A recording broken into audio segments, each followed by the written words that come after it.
우리 같이 하나님 말씀 한번 보는 시간 갖겠습니다. 예, 하나님 말씀은 우리 사도행전입니다. 죄송합니다. 사도행전 14장 21절 22절에 있는 말씀인데요.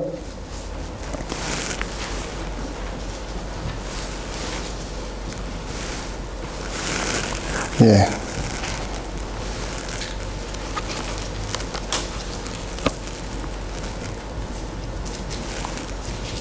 오늘 말씀 사도행전 14장 21절, 22절 단 두 절만 보겠습니다. 함께 천천히 읽어 내려갑니다. 21절입니다.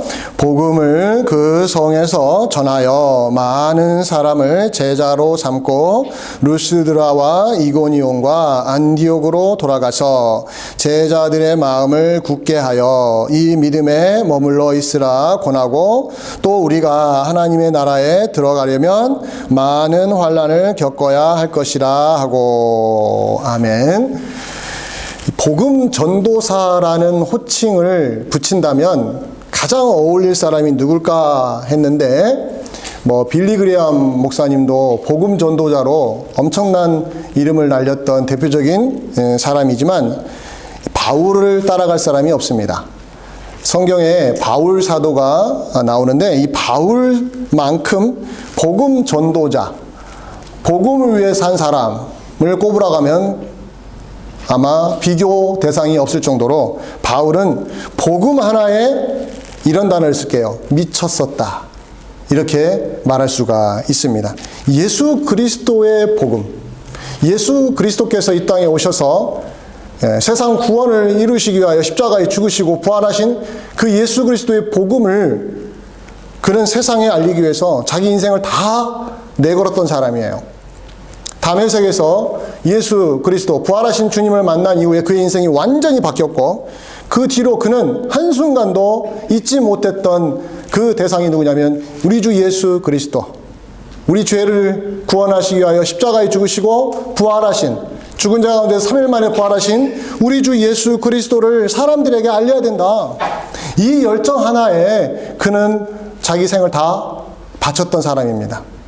도대체 세상을 구원하기 위하여 이 땅에 오신 예수 그리스도가 그 바울에게는 어떠한 존재이길래 한순간도 잊을 수가 없을 정도로 그 복음에 매달렸을까? 어찌보면 우리와 너무 거리가 먼 이야기를 듣는 것 같아서 좀 안타깝기도 하지만, 우리는 그러한 바울의 삶을 사도행전을 통해서 살펴보면서 한편으로는 부럽기도 하고, 또 한편으로는 우리의 부족함 때문에 좀 민망하기도 하지만, 우리가 끊임없이 그 바울이 예수 그리스도를 위하여, 예수 그리스도의 복음을 위하여 새로운 동네, 새로운 지역에, 또 새로운 사람들에게 가서 외쳤던 그의 그 열정, 그것만큼 우리가 잊지 않고 어찌 보면 자주 되새길 필요가 있어요. 오늘도 그 이야기를 여러분들에게 하려고 합니다. 오늘 본문에 더베라는 지역으로 가서 바울이 또 동일하게 복음을 전하는 모습이 나와 있습니다. 더베에 가서 복음을 전했습니다. 그는 지금 비시디아 안디옥으로 시작해서 루스드라를 거쳐서, 그 다음에 루스드라 전에 이고니온이었죠. 이고니온을 거쳐서 루스드라로, 루스드라에서 이제 더베까지 내려온 거예요. 다 새로운 지역이에요. 예. 항상 그는 새로운 지역에 가서 새로운 사람들에게 예수 그리스도의 이야기를 했던 사람입니다. 이번에도 더베에 가서 복음을 전했습니다. 그 복음을 전했는데 놀라운 일이 또 그 지역에 일어난 거예요. 오늘 21절에 우리 읽었지만은 21절에 뭐라고 나옵니까? 복음을 그 성에 전하여 많은 사람을 제자로 삼았다라고 나오죠. 복음을 더베라는 성에 가서 전했는데 그 성에서 많은 사람들이 뭐가 됐다고요? 예수 믿는 제자가 되었다라는 이야기를 해주고 있습니다. 복음이 새로운 지역에 들어가서도 능력을 행사했다라는 거예요. 즉 예수 그리스도의 복음은 이 정도의 힘이 있어요. 우리는 그렇습니다. 새로운 지역에서 새로운 사람에게 복음을 전하는 게 너무 어렵다고 말하지만 성경을 보면 그렇지가 않아요.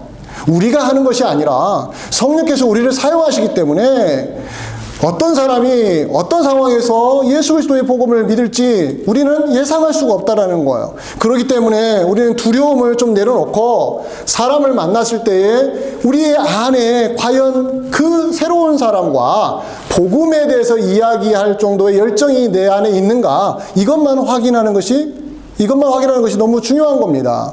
우리에게 이 불이 없으니까, 이 열정이 없으니까 새로운 사람 만나서 할 말이 없는 거지요. 복음에 대해서 할 말이 없는 거예요. 어찌 보면은 새로운 지역, 새로운 사람이 문제가 아니라 우리 안에 이 복음에 대한 열정이 혹시라도 꺼져버린 것이 아닐까, 그것을 우리는 사도행전을 통해서 매 순간 확인할 필요가 있지요. 자, 그런데 이렇게 복음을 새로운 곳에 가서 새로운 사람들에게 전했던 이 바울의 패턴이 깨지는 순간이 왔습니다. 오늘 본문에서는 더베라는 새로운 지역에 가서 복음을 전했더니 사람들이 그 복음을 받아들여서 예수님이 제자가 되었다고 하잖아요. 그런데 그 바울이 또 다른 새로운 지역으로 가는 게 아니라 리턴합니다. 되돌아갑니다. 자기가 왔던 그 지역으로 다시 되돌아갑니다. 그러면서 오늘 21절에 보면은 어디로 다시 가냐면 방금 전에 거쳐왔던 루스드라를 돌아가고 이고니온으로 또 돌아가서 그 다음에 또 비시디아 안디옥으로 다시 가서 그 도시에 있는 교회를 방문하는 내용을 오늘 본문이 기록을 해주고 있어요. 저는 이 부분에서 궁금했습니다. 항상 새로운 곳에 가서 새로운 사람들에게 예수님의 이야기를 했던 그가 왜 갑자기 방향을 틀어서 이미 복음을 받아들인 동네로 다시 들어가서 거기에 세워진 교회에 들어가서 그 교회에 다니는 신자들과 만났을까? 바울에게는 무슨 마음이 있었을까 했을 때 오늘 22절이 답을 주었습니다. 저는 이 답을 통해서 바울이 왜 이미 세워진 교회로 다시 돌아가서 교회를 다니는 사람들과 만났을까? 그것에서 저는 어떠한 답을 얻었냐면 바로 이 교회를 더 튼튼하게 만들기 위해서 이런 일을 했다 라는 결론을 내렸어요. 22절이 바로 그 내용을 보여주고 있는데요. 이 말을 오늘날로 좀 비유적으로 표현한다면 이렇게 말할 수 있어요.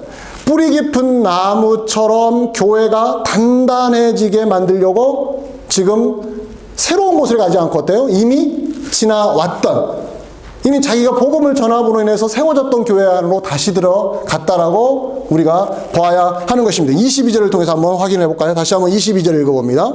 22절 한 목소리 읽어보죠. 시작. 제자들의 마음을 굳게 하여 이 믿음에 머물러 있으라 권하고 또 우리가 하나님의 나라에 들어가려면 많은 환난을 겪어야 할 것이라 하고.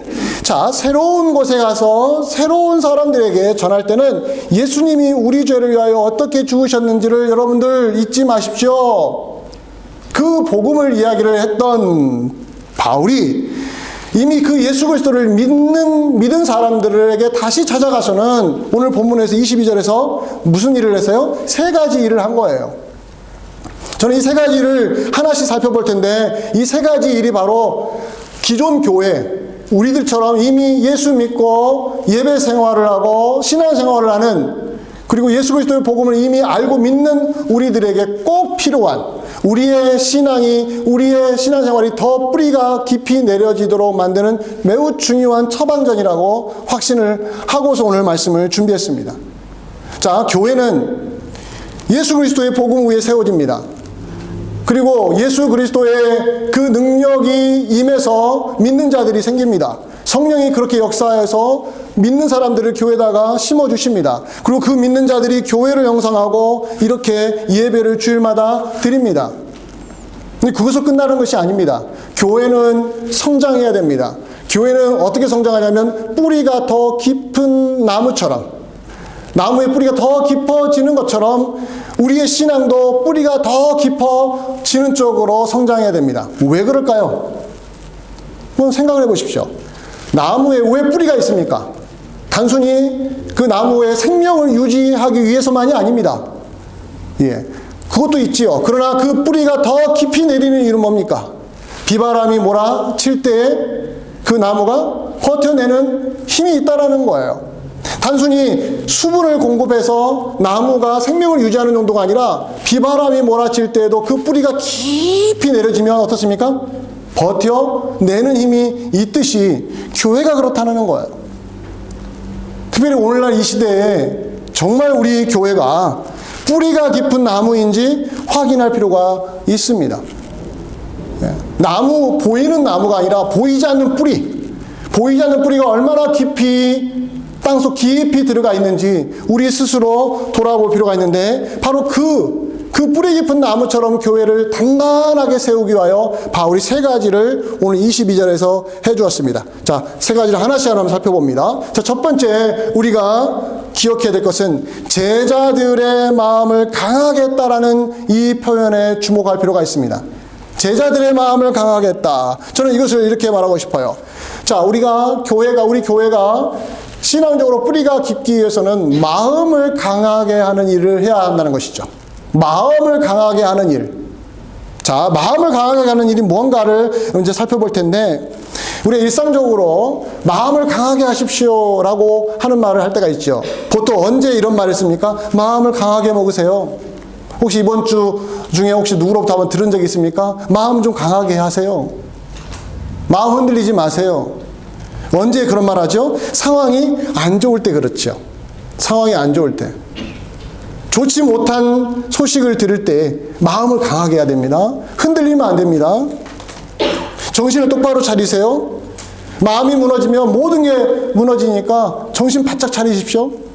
그런 면에서 우리가 마음을 강하게 하라고 하지 않습니까? 꼭 그러나 그럴 때만 쓴 것이 아니에요. 이럴 때도 쓰죠. 중요한 일을 앞두고 있을 때, 중요한 시험을 치를 때 마음을 어떻게 하라고 하죠? 강하게 먹으라고 하죠.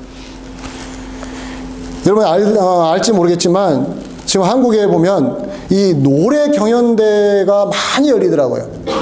노래 경연 프로그램이 너무 많아지고 있다는 것도 뭐 평론가들은 문제라고 하는데, 그만큼 사람들이 노래를 통하여 힐링을 경험하는 거예요. 근데 그 노래 경연 프로그램을 보면은 진짜 내노라는 가수들이 나와서, 물론 유명하지 않지만 노래를 너무너무 잘하는 무명의 가수들이 나와서 경쟁을 하는 걸 봅니다. 경쟁을 하는데 얼마나 오랜 시간 동안 노래를 연습했는지 몰라요. 그러나 경연대회니까 경쟁을 하다 보니까 어때요? 긴장을 하기 시작하는 거죠. 긴장을 하니까 그렇게 잘 불렀던 노래에 실수가 생기는 거예요. 고음을 낼 때 목소리가 이상해진다거나, 가사를 중간에 까먹을 수 있다거나, 여러 가지의 긴장을 해서 목이 제대로 풀리지 않아서 막 실수를 해서 그 평가하는 사람들의 귀에 거슬리는, 그래서 점수가 깎이는, 노래를 너무 잘한다고 나온 사람들인데 막상 경연대회에 참석하니까 힘들잖아요.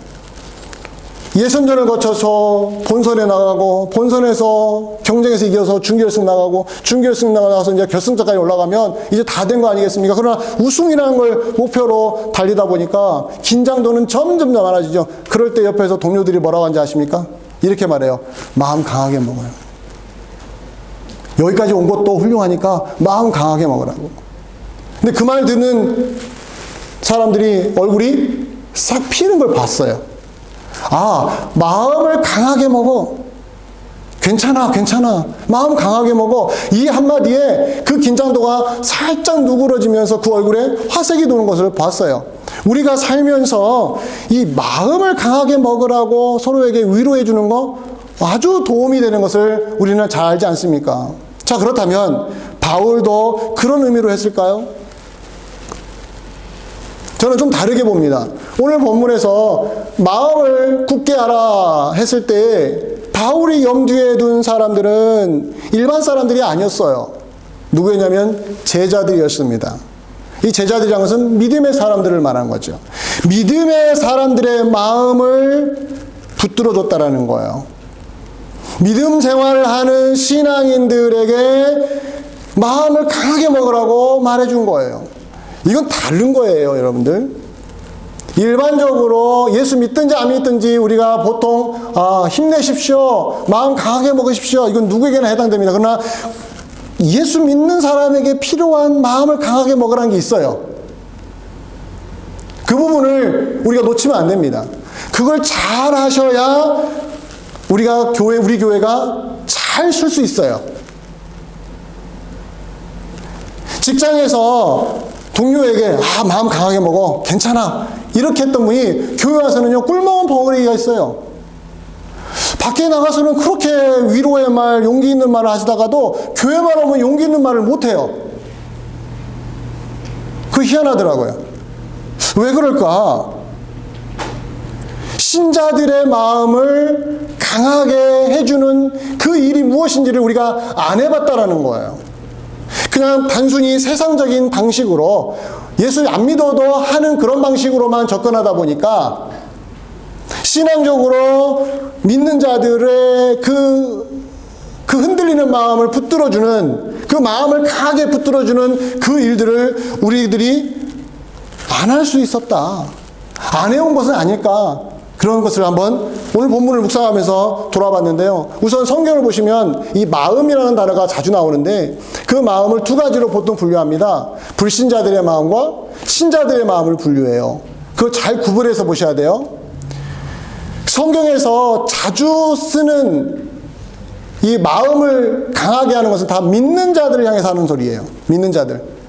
믿지 않는 자의 마음과 믿는 자의 마음이 어디서 다른지 아십니까? 여러분 무엇으로 확인하십니까? 믿는 자의 마음과 믿지 않는 자의 마음은 어디서 차이가 날까요?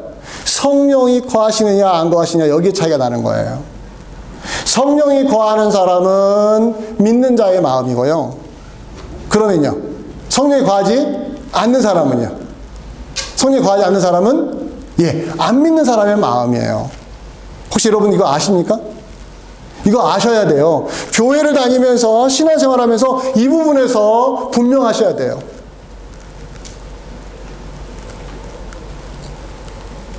사람의 마음이라도 성령이 거하시느냐 거하지 않으시느냐 따라서 확 달라집니다. 성경은 제자들의 마음, 오늘 본문에서도 제자들의 마음을 북돋워줬다 했잖아요. 제자들의 마음을 굳게라는 건 뭡니까? 딱딱하게 아니라 용기를 심어줬다는 이야기인데, 이 제자들의 마음은 성령이 이미 임한 사람, 성령으로 거듭난 사람, 그들의 마음을 북돋워준 거죠. 힘을 실어줄 수 있었다라는 거예요. 바울이 이 일을 너무 잘했어요. 지금도 이미 세워진 교회로 가서 그 일을 또 한 것입니다. 여러분 성경을 가만히 들여다보면 이 신앙을 가지고 있는 사람들의 마음을 강하게 하기 위하여 많은 노력을 기울이는 걸 볼 수가 있어요. 성경 도처에 깔려 있습니다. 그 중에 제가 자주 인용하는 대표적인 본문이 하나 있는데 여호수아서예요. 여호수아. 왜 여호수아서를 읽어보면 어떤 상황이냐면요, 광야를 넘어서 이제 요단을 건너서 무엇을 정복해야 돼요? 가나안 땅을 정복해야 돼요. 근데 가나안 땅에 사는 사람들은, 그 거민들은 이스라엘 백성들과 비교해보면 어떻습니까? 어른과 어린아이와 같은 그 정도의 차이가 났어요. 가나안 땅에 사는 사람들은 어른들이에요. 어른들, 장성한 사람들. 그리고 거기에 비하면 이스라엘 사람들은요, 애기들이에요. 애기들. 둘이 붙은다고 생각해 보십시오. 싸운다고 생각해 보십시오. 누가 이기겠습니까? 당연히 어른이 이기겠죠. 그렇게 상대가 안 될 수밖에 없는 그 어마어마한 대상인 가나안 사람들과 싸워서 어떻게 해야 돼요? 그 땅을 정복해야 돼요. 그 선두에 누가 섰습니까? 여호수아가 섰어요. 오늘날 우리 시대하고 너무 같은 것 같아요. 여러분, 교회가 세상을 어떻게 이깁니까?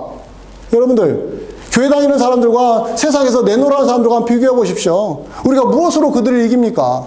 물질로 이길 수 있습니까? 사회적인 지위로 이길 수 있습니까? 우리가 무슨 대단한 능력이 있습니까?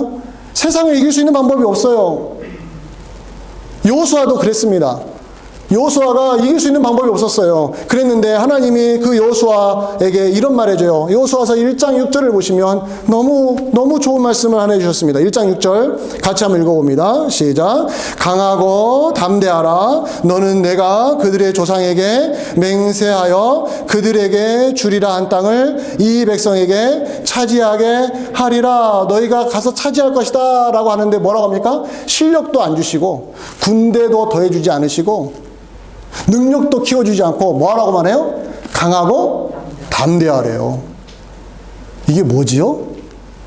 여기서 강하고 담대하는 게 뭡니까? 무기를 더 주셔서 하는 뜻인가요? 아니면 무기 안 주셨어요.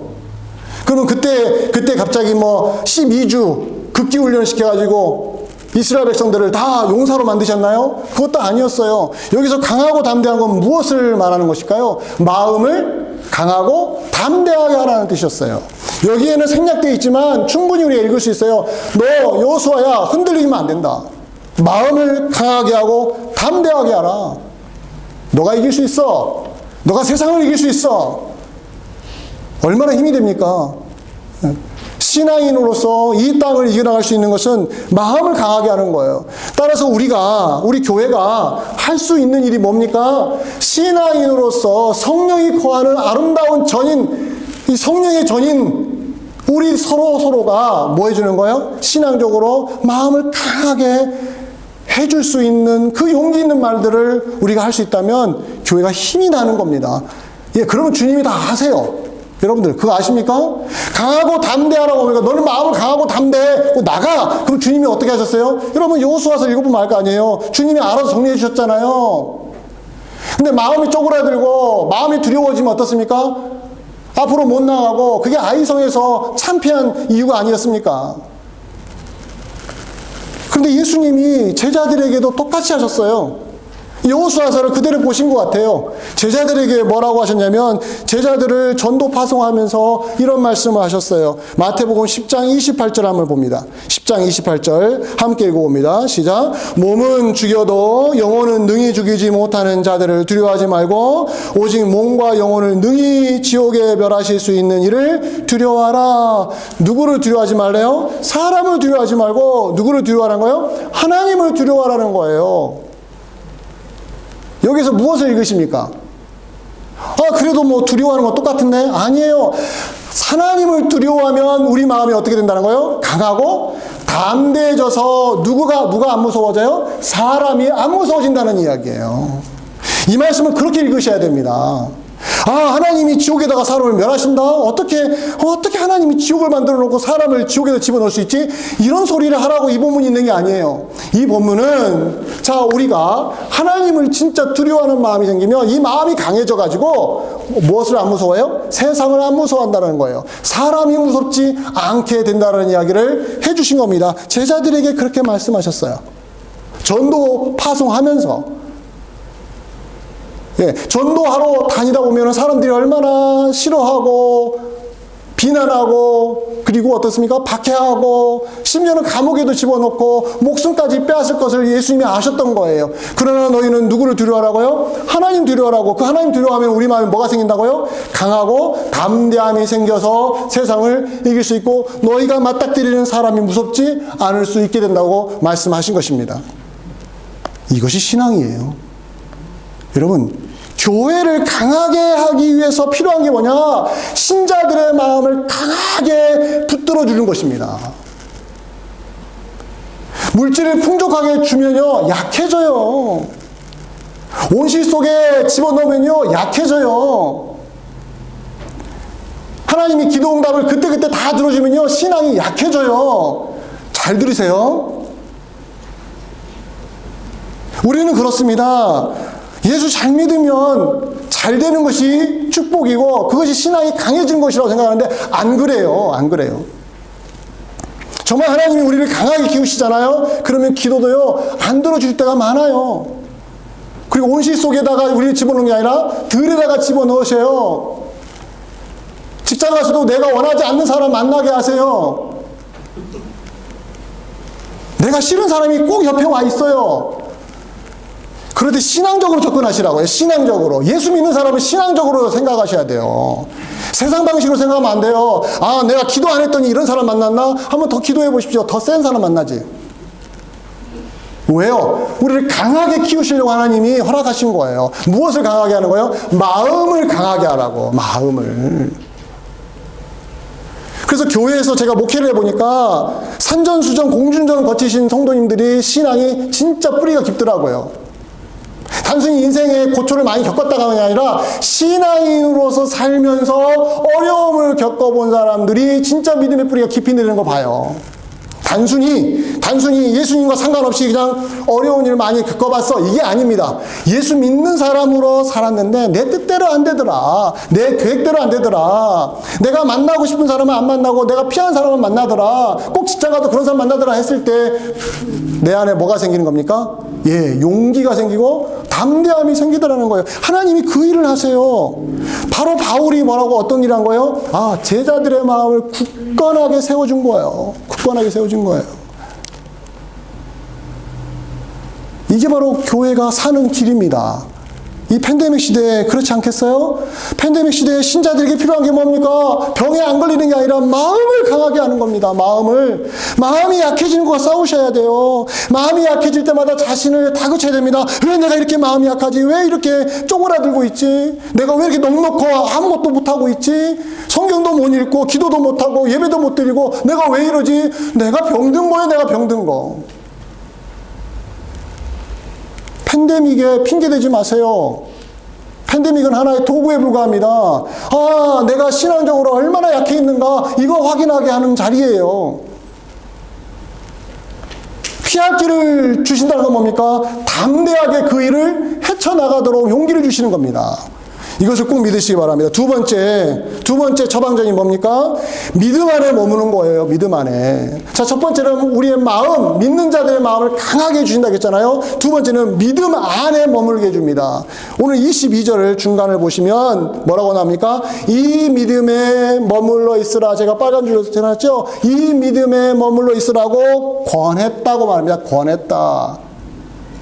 권했다는 것은 말 그대로 힘을 불어 넣어줬다는 뜻이죠. 믿음 안에 머물러 있으십시오. 자, 지금 바울이 한번 거쳐왔던 지역이었잖아요. 비시디아, 안디옥, 이고니온, 루스드라로 다시 돌아가서 루스드라, 이고니온, 비시디아, 안디옥 가서 이미 세워진 예수님의 제자 되었던 사람들이 가서 뭐라고 합니까? 믿음 안에 머물러 있으세요. 얼마나 좋은 사역이에요? 믿음 안에 머물러 있으세요. 여러분, 그 이야기를 혹시 교회에서 써본 적이 있습니까? 믿음 안에 머물러 있으세요. 머물러 있다는 게 중요합니다. 머물러 있다. 이 머물러 있다는 말이 뭡니까? 머물러 있다는 게 이런 거예요. 믿음 안에 정착하고 있다는 거, 정착. 뜨내기처럼 왔다 갔다 하는 게 아니라 믿음 안에 가만히, 그냥 거기 안에 사는 거예요, 사는 거. 믿음의 집이 있어요, 믿음의 집. 그 믿음의 집 안에 들어가서 내가 생활하는 것입니다. 울타리를 쳐놓고 믿음이라는 울타리를 쳐놓고 그 안에서 내가 생활하는 거예요. 즉 내 생각과 내 말과 내 행동과 내 삶의 모든 반경이 다 뭐와 연결되어 있다는 거예요? 믿음과 연결되어 있다는 거예요. 그 믿음은 누구를 향한 믿음이에요? 창조주 하나님이시고 구원자이신 하나님이시고 예수 그리스도를 이 땅에 보내신 우리 하나님에 대한 믿음으로 우리가 믿음 안에 머물러 있다라는 거예요. 근데 이 이야기를 이미 예수님을 믿는 사람에게 해주고 있어요. 자, 그렇다면 예수 믿는 사람에게 최고로 용기가 나는 말은 뭡니까? 믿음 안에 머물러 있으세요. 믿음에서 떠나지 마세요. 이보다 더 좋은 위로는 없습니다. 잘 될 거야. 그건 세상적인 방식이에요. 그냥 다 잘 될 거야. 잘 되면 뭐합니까? 믿음에 떠나면 끝인데요. 다 잘 될 거야. 이 어려움만 통과해. 근데 어려움 통과했더니 어려움 통과했더니 하나님께 감사 찌끔하고 그 다음에 뭐 하잖아요? 그거 즐기니라고. 믿음에 떠나는 모습들을 많이 봤어요. 내 일이 잘 되든 잘 되지 않든 어디에 뿌리를 내려야 돼요? 믿음 안에다 뿌리를 내리고 있어야 돼요. 믿음이 흔들리면 안 됩니다. 그래서 믿음에 머문다라는 거의 반대말은 뭡니까? 믿음을 떠나는 거예요. 믿음을 떠나는 거. 한번 예수 믿으면 끝까지 천국 가는 건데 뭘 믿음에 떠나요? 아니에요. 성경에서는 믿음에 떠난 이야기 너무너무 많이 해주고 있어요. 믿음에서 떠난 사람 너무 많습니다. 오죽했으면 히브리서 저자가 믿음에서 떠날까봐 히브리서 저자가 목회했던 그 목회 현장에서 성도들이 믿음에 떠날까봐 10장 39절에 이런 권면을 해줬어요. 10장 39절 같이 한번 읽어봅니다. 시작. 우리는 뒤로 물러가 멸망할 자가 아니요 오직 영혼을 구원함에 이르는 뭘 가진 자예요? 믿음을 가진 자라고요. 근데 뭐와 대조하고 있어요? 뒤로 물러가서 멸망을 당하는 것과 대조하고 있는 거예요. 그럼 믿음은 뭡니까? 뒤로 물러가는 게 아니라 앞으로 전진하는 거 아니겠습니까? 이게 믿음이죠. 믿음의 사람은 앞으로 전진합니다. 앞으로 전진해요. 믿음의 사람은 주춤주춤해서 뒤로 물러가서 멸망당할 사람이 아닙니다. 믿음을 가진 사람은 앞으로 나아가서 믿음으로 세상을 이겨내는 거예요. 그것이 바로 믿음 안에 머무는 것이고 믿음을 떠나지 않는 거예요. 그 다음에 11장 1절이 나와요. 10장 39절에서 우리는 믿음을 가진 자로서 뒤로 물러가면 안 됩니다. 앞으로 나가야 됩니다. 그럼 11장이 어떤 장입니까? 여러분, 히브리 11장이 믿음의 장이에요. 믿음 바라는 것들이 실상으로 시작해서 우리가 믿음으로 하나님이 세상을 창조하신 걸 봐야 된다. 그리고 아브라함부터 시작해서 어떻게 보면 노아 쭉 나오잖아요. 아브라함 나오고 모세 나오고 믿음의 사람들 쭉 나오잖아요. 그 중에 아브라함 이야기를 하나 예로 들어드릴게요. 아브라함 믿음을 히브리서 11장 8절이 이렇게 묘사해 주고 있습니다. 함께 읽어봅니다. 시작. 믿음으로 아브라함은 부르심을 받았을 때 순종하여 장래 유업으로 받을 땅에 나아갈새 갈 바를 알지 못하고 어떻게 했다고요? 나아갔다고요. 믿음으로 나아갔어요. 나갔다는 건 뭡니까? 뒤로 물러가지 않고 앞으로 전진했다는 이야기죠. 근데 갈 바를 알아요, 몰라요? 몰라요. 아니, 이런 하나님이 좀 속상하지 않아요? 알려주고 가라고 하면 어디가 덧납니까? 왜 알려주지 않고 가라고만 하세요? 왜 알려주지 않고 가라고 하는지 아십니까? 여러분들? 그 가는 그 장소가 목적지가 아니라 누굽니까? 거기까지 누가 인도한다는 거예요? 하나님이 아브라함을 인도하신다는 거예요. 그럼 아브라함은 뭐만 보고 가는 거예요? 그 목적지를 보고 가는 게 아니라 그 목적지까지 인도하시는 하나님만 붙들고 가면 된다는 이야기예요. 이것이 믿음입니다. 믿음은 내가 어디까지 가야 되는지를 알고 가는 것이 믿음이 아니라 그것을 몰라도 그쪽으로 인도하신 하나님 바짓가랑이를 붙잡고 간다 해서 갈 수 있다면 그분의 손끝 한마디라도 내가 붙잡고 갈 수 있다면 그게 바로 믿음의 길이라는 거예요. 믿음은 앞으로 우리를 나아가게 해준다는 걸 꼭 기억하십시오. 따라서 여러분 첫 번째 처방전이 뭐였습니까? 예, 신자들의 마음을 강하게 한다고 했어요. 그럼 그 강하게 하는 사람, 강하게 하면 두 번째로 뭐가 나와요? 믿음 안에 머물게 해준다는 거. 이 두 개가 떨어져 있습니까? 아니요. 동전의 양면인 거예요. 아, 신자들의 마음을 강하게 해주는 것이 뭐 하는 거예요? 믿음 안에 뿌리를 내리게 해주는 거예요. 믿음을 떠나지 않게 독려해주는 거. 이것이 필요한 겁니다. 신앙이 그런 겁니다. 마지막 세 번째 하나 더 갑니다. 자, 이 두 가지가 이루어졌어요. 우리 믿는 자들의 마음이 강해졌습니다. 그걸 강하게 만들어줍니다. 두 번째는 어떻습니까? 믿음에서 떠나지 않고 그 믿음 안에 머물 수 있도록 계속 옆에서 위로를 해줍니다. 이 두 가지가 잘 우리 안에서 믹스돼가지고 우리의 인격을 형성하고 우리의 삶을 지탱해주면 세 번째를 해낼 수 있어요. 세 번째는 뭐냐면 어려움을 견디는 것입니다. 어려움을 견디는 것. 오늘 22절의 하반절을 한번 보시기 바랍니다. 22절 하반절. 또 우리가 하나님의 나라에 들어가려면 뭐라고 했어요? 많은 환난을 뭐라고요? 겪어야 하리라. 아니, 이런 말씀 하시면 안 되는데. 하나님 나라에 들어가려면 많은 환난을 겪으라니요. 그럼 하나님 나라에 들어가고 싶어요? 안 들어가고 싶어요? 안 들어가고 싶죠. 우리가 알고 있는 하나님 나라는 이런 게 아닌데요. 하나님의 나라에 들어간다는 건 뭡니까? 천국에 들어가는 겁니다. 하나님의 보호하심 속에 들어가는 거예요. 하나님의 나라에 들어가는 것은 좋은 일입니다. 좋은 일. 행복한 일입니다. 축복받은 일이에요. 하나님 나라에 들어가는 것은. 하나님 나라에 들어가려면 뭐 해야 됩니까? 환난을 겪는 게 아니라 누구를 믿어야 돼요? 예수 믿어야죠. 예수 믿어야죠. 예수 믿고 천국 간다고 했지 누가 환난을 당해서 천국 간다고 한 적이 어디 있습니까? 설득되는 여러분의 얼굴을 제가 봅니다. 성령의 영으로 거듭나야 어디 가요? 하나님 나라에 들어간다고 요한복음 3장에 나와 있잖아요. 니고데모에게 뭐라고 했습니까? 네가 거듭나야 어디 간다고요? 하나님 나라에 들어간다고 했잖아요. 자, 그리고 베드로가 뭐라고 한 줄 알아요? 사도행전 2장 38절에 이런 설교를 했어요. 사도행전 2장 38절에 너희가 회개하여 각각 예수 그리스도의 이름으로 세례를 받고 죄사함을 받으라. 그리하면 무엇을 받으라고요? 성령의 선물. 환난을 받는다고 했습니까? 환난의 선물을 받는다고 했나요? 아니요. 성령의 선물을 받는다고 했어요. 이 어디에도 환난은 눈 씻고 찾아볼 수가 없어요. 그런데 오늘 바울이 뭐라고 합니까? 천국에 들어가려면은, 하나님 나라에 들어가려면 뭘 받으라고요? 많은 환난을 겪을 수 있다라고 하지 않고 겪어야 한다고 해요. You must go through라고 했어요. 너희는 반드시 그걸 거쳐야 한다고 말했어요. 반드시. 환난을 안 당하고는 하나님 나라에 들어갈 수 없다고 말하는 거예요. 뭐가 안 맞잖아요. 하나님 나라에 들어가는 것은 좋은 거라고 했는데 하나님 나라에 안 들어갔으니까 우리가 고통을 당하는 거지. 하나님 나라에 들어가면은 만사형통이고 모든 게 행복하고 천국의 그 즐거움을 우리에게 경험하셨을 텐데, 아니 하나님 나라에 들어가려면 많은 환난을 겪어야 된다? 이게 잘 이해가 안 되신 분은 아직까지 신앙생활이 뭔지를 아직 모르시는 거예요. 바울이 이런 말을 했습니다. 디모데에게.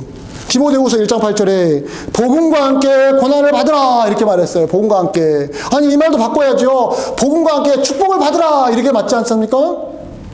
복음과 함께 장수하십시오. 복음과 함께 만사형통하십시오. 복음과 함께 기적을 체험하십시오. 이런 소리 많이 안 들으셨습니까? 예수 믿으면 다 해결됩니다. 예수 믿으면 만사가 다 해결됩니다. 이런 이야기를 사람들이 듣고 싶지 않습니까? 그런데 바울이 뭐라고 합니까? 복음과 함께 고난을 받으래요. 여기에 어떻게 할렐루야가 나옵니까? 복음과 함께 고난을 받으라는요, 저주받으라는 거 똑같은 거잖아요. 너 한번 고생해봐. 그러니까 교회 성도님들이 고생을 안 하려고 하는 거예요. 복음과 함께 고난을 받으라는 말을 안 들으니까 오직 복음과 함께 축복받으십시오. 복음과 함께 기도응답 받으십시오. 복음과 함께 해결 안 되는 걸 다 해결 받으십시오. 이런 이야기만 듣다 보니까 복음과 함께 고난 받으라 하면 도망가 버리는 거예요. 도망가 버리는 거예요. 그래서 교회에서 고생할 것 같으면 큰 길로 도망가 버리고, 교회에서 수고할 것 같으면 안 나와 버리고, 교회에서 헌신할 것 같으면 안 해버리고, 이리저리 미끄러지는 피해가는 성도들만 생기는 거예요. 작은 교회에서 훈련받으면 큰 교회 가서 뭐하고 있습니까? 뒷자리에 앉아가지고 왔는지 안 왔는지도 모르고 신앙생활 하는 분들이 얼마나 많은지 모릅니다. 다 어디에서 오는 겁니까? 이 복음과 함께 환난을 받는 것이 무엇인지를 아직까지 경험해보지 않는 분들이에요. 복음과 함께 고난을 받아야 돼요. 그리고 디모데후서 3장 12절에 뭐라고 합니까? 하나 더 갑니다. 같이 읽어봅니다. 시작. 무릇 그리스도 예수 안에서 경건하게 살고자 하는 자는 뭘 받으래요? 아, 이렇게 쓰면 안 되지요. 다시 말씀드립니다. 박해받으면 안 되지요. 뭘 받아야 돼요? 무릇 그리스도 예수 안에서 경건하게 살고자 하는 자는 축복을 받을지어다. 그럼 아멘 나오잖아요. 힘있게. 근데 박해를 받으래요. 그 말씀과 오늘 사도행전 14장 22절에서 했던 말과 똑같습니까? 안 같습니까? 하나님 나라에 들어가려면 뭘 받으래요? 여러 환난을 반드시 겪어야 합니다. 아플 수 있어요. 사업 부도날 수 있어요. 직장 못 다닐 수 있어요. 어려운 일 당할 수 있어요. 예수 믿어도. 그러나 내가 예수 그리스도를 믿는 사람인지만 확인하십시오. 내가 예수 그리스도 안에서 경건하게 살고자 하는지 그 열정이 있는지만 확인하십시오. 그 내가 복음과 함께 고난을 받을 만큼의 각오가 되어 있는지를 확인을 하셔야 합니다. 이런 성도를 길러내는 거예요. 지금 바울이 바로 이거 한 겁니다. 바울이 이전교회로 돌아가서 환난 가운데 있는 어려운 가운데 성도들에게 해준 말이 뭡니까? 아, 너희들이 아직 믿음이 없어서 환난 당하는 거야. 믿음 키워. 이런 말 한 게 아니에요. 자, 믿음 안에 머물러 하면서 그 다음에 뭐라고 했습니까? 믿음이 없어서 이런 어려움 당한다고 하지 않고 하나님 나라에 들어가려면 여러 환난, 다양한 환난을 겪어야 돼. 당연한 거야. 이상하게 여기지 마. 이상하게 여기지 마. 얼마나 힘이 됩니까, 사랑하는 성도 여러분. 이런 메시지가 들려져야 되고 이런 메시지 앞에 성도님들이 나와야 되지 않겠습니까?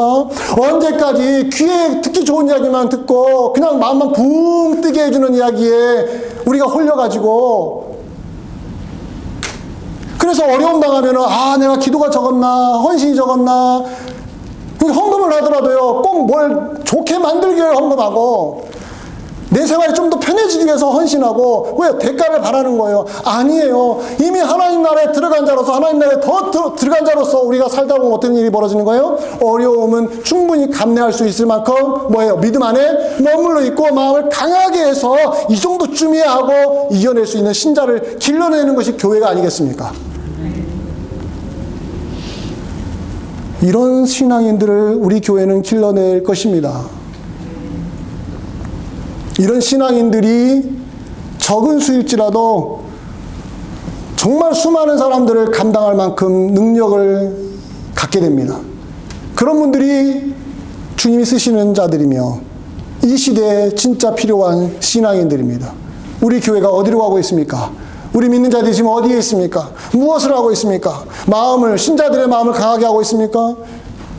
믿음 안에 머물러 있습니까? 정말 하나님 나라에 들어간 자로서 환난을 기꺼이 감내할 수 있습니까? 그러면은 주님이 쓰실 것입니다. 주님이 우리를 사용하실 것입니다. 그 믿음을 갖고 이번 주에도 승리하시기를 주의 이름으로 간절히 축원드립니다. 예, 기도하겠습니다. 고마우신 아버지 하나님, 왜 바울이 이미 세워진 교회에 예수 믿는 성도들에게 찾아가서 또 다른 사역을 했는지 우리가 돌아보았습니다. 교회가 뿌리 깊은 나무처럼 단단하게 서야 되기 때문에 그렇습니다. 우리 이스트베 한빛교회도 이 지역에서 뿌리가 단단한 교회가 되게 하여 주시옵소서. 이 교회를 다니는 성도님들의 마음속에 그 믿음이 흔들리지 않게 하여 주옵소서. 신앙이들의 마음이 더 강해지게 하여 주옵소서. 환난 앞에 무너지지 않고 오히려 환난을 당하는 것을 오히려 기쁨으로 이겨내고, 그래요 주님이 이 가운데 우리와 함께 하실 줄로 믿습니다 하고 그것을 뚫고 나갈 수 있는 힘을 우리에게 허락하여 주시옵소서. 예수 그리스도 이름으로 기도합나이다. 아멘.